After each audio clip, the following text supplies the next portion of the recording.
එකට RAM එකක් VGA ඒ වගේම power supply එකක් හයි කරගන්න කියලා. ඒ කියන්නේ එහෙනම් යාළුවනේ අපි වීඩියෝ එකට යමුද? ඉතින් යාළුවනේ අපි මුලින්ම බලමු කම්පියුටර් RAM එක හයි කරගන්නේ කොහොමද කියලා. ඉතින් මම යාළුවනේ මගේ නම් RAM port 4ක් තියෙනවා. RAM එක මේ විදිහට හයි කරගන්නවා. මෙන්න මේ RAM port එක තමයි යාළුවනේ මෙන්න මෙතන මේ විදිහට තියෙන්නේ. අපි ඒකට තමයි RAM එක හයි කරගන්න ඕනේ. මෙහෙම RAM එක හයි කරගන්නවා. අනිත් RAM එක මගේ 1GB RAM එකක් ඇත්තේ 2GB ඩොට හරියට යාළුවනේ මෙන්න මෙතන RAM එකේ මෙන්න මේ දාන්න තියෙන port එක තියෙනවා හරියට මැදින් දෙකට වෙන් වෙනවා තැනකින් එතන මේ මෙන්න මේ සිදුර හරියට ඒකට දාගන්න ඕනේ යාළුවනේ මෙතන මේ VGA එකේ RAM එකේ සිදුර මේක මෙහෙම හරියට සෙට් වෙන්න තද කරගන්න හැකියි යාළුවනේ ඊස්සේ එල්ලන්නේ හරි යාළුවනේ මම ඊළඟට කියලා දෙන්නම් ඔයාලට VGA එකත් හයි කරගන්න විදිය ඒකට යාළුවනේ ඔයගොල්ලෝ මෙන්න මෙතනින් මෙන්න මේ port එකට තමයි VGA එක හයි කරගන්න තියෙන්නේ ඉතින් යාළුවනේ මම VGA එක හයි කරගන්නවා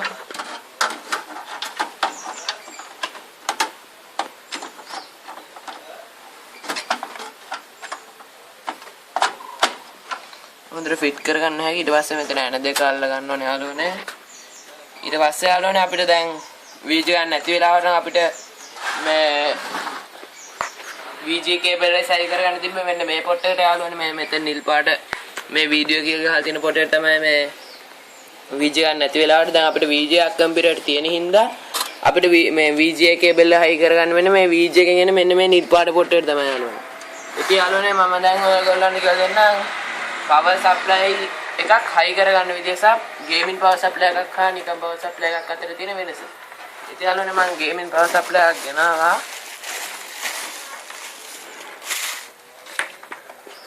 යාළුවනේ මේක gaming power supply මේක නිකම් power supply එකක්.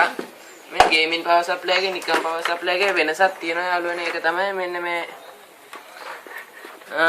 මෙන්න මේ gaming power supply එකේ විශේෂයෙන් මෙන්න මේ 6 පින්නක් තියෙනවා යාළුවනේ මේක නම් මගේ නම් තියෙන නිකම් VGA එකක් මේ ගේමින් VGA එකට හයි කරගන්න තමයි මේ 6 පින් එක තියෙන්නේ. ඒකට අමුතර කරන්ට් එකක් ඒ VGA එකට ඕන වෙනවා. ඒකින්ද ගේමින් VGA එකට මේ 6 පින්න හයි කරගන්න ඕන. ඉතින් යාළුවනේ මම ඔයාලට කියලා දෙන්නම් මේ නිකම් පවර් සප්ලයි එකේ නම් මේ වගේ 6 පින්නක් නම් දැක් ගන්න හම්බ වෙන්නේ නැහැ. මේකේ කූරු 4 පින්නක් දැක් ගන්න නැහැ. ඒක නම් මේකෙත් තියෙනවා. ඒක නම් සවි කරගන්න වෙන්නේ. මදර්බෝඩ් එකට මේකේ දෙකේම කූරු 4 පින්නක් තියෙනවා. ඒක මදර්බෝඩ් එක සවි කරන එක. ඉතින් යාළුවනේ මම ඔයාලට හයි කරලා පෙන්නන්නම් කොහොමද පවර් සප්ලයි එකක් කම්පියුටරේට හයි කරගන්න කියලා.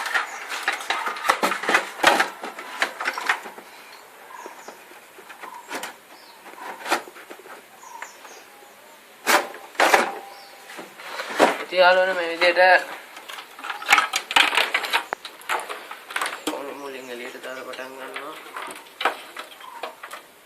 ඉතින් යාළුවනේ මම මුලින්ම මෙන්න මේ ලොකු කේබල් ගන්නවා මේක තමයි පවර් සප්ලයි එකේ ලොකුම කේබල් එක. ඉතින් යාළුවනේ මේ මදර්බෝඩ් එකේ තියෙන ලොකුම පොට් එකට තමයි මේක හයි කරගන්න තියෙන්නේ. ඔයාලට පේනවා යාළුවනේ මේකේ මේ වෙනසක් තියෙනවා කේබල් එකේ. මේ කූරු 4 පින්න මේ විදිහට ගලව ගන්න හැකියි යාළුවනේ. මේ 4 පින්න ගලව ගන්න හැක් පින් එක අපිට හයි කරගන්න තියෙන්නේ. ඒක පොඩ්ඩක් මෙහෙම බැලුවන් යාළුවනේ. පොඩ්ඩක් එන්න යාළුවනේ මේක හයි කරගන්න.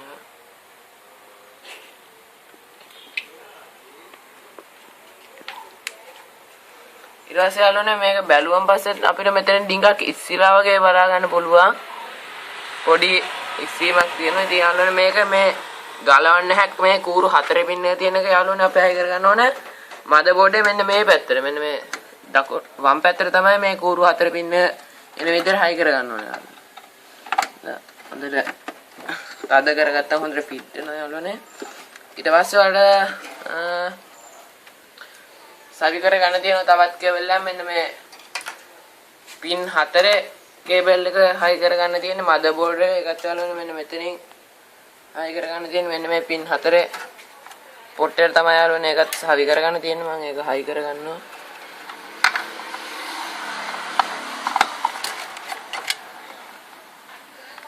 ඊට යාළුවනේ ඒකත් හොඳට ෆිට වෙනවා.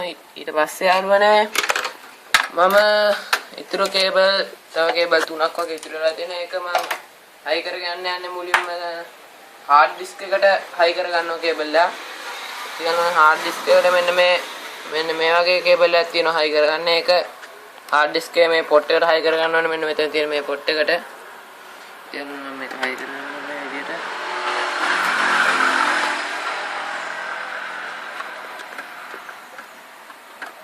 ඊට පස්සේ යාළුවනේ මෙන්න මේ SATA cable එක අපිට high කරගන්න වෙනවා.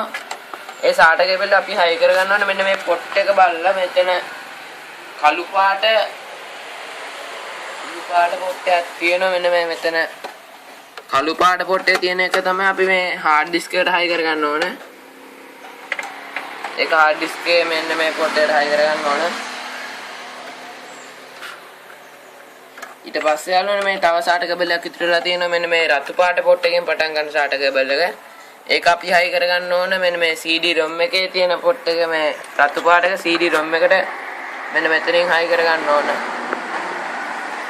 ඊට පස්සේ යාළුවනේ තව අපිට power supply ගැන cable එකක් බලා ගන්න පුළුවන් මෙන්න මේ විදිහට.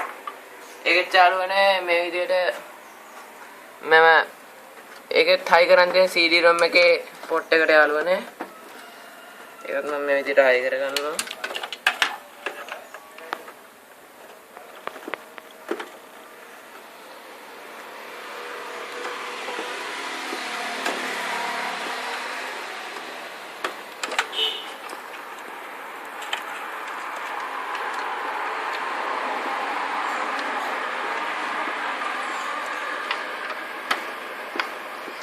හරි යාළුවනේ මම ඔයාලට අද කියලා දුන්න power supply එකෙන් එන cable ටික හරියට සවි කරගන්නේ කොහොමද කම්පියුටරේ motherboard එකට CD-ROM එකට ඒ වගේම hard disk එකට.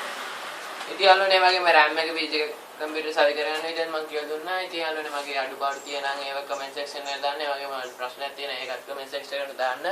ඒ වගේම තමයි යාළුවනේ මගේ වීඩියෝ එක share කරන්නත් අමතක කරන්න බෑ යාගේ යාළුවන්ට. ඉතින් යාළුවනේ අදත් මම සමගින යන්න තමයි හදන්නේ අලුත් වීඩියෝ එකකින් හමු වෙමු.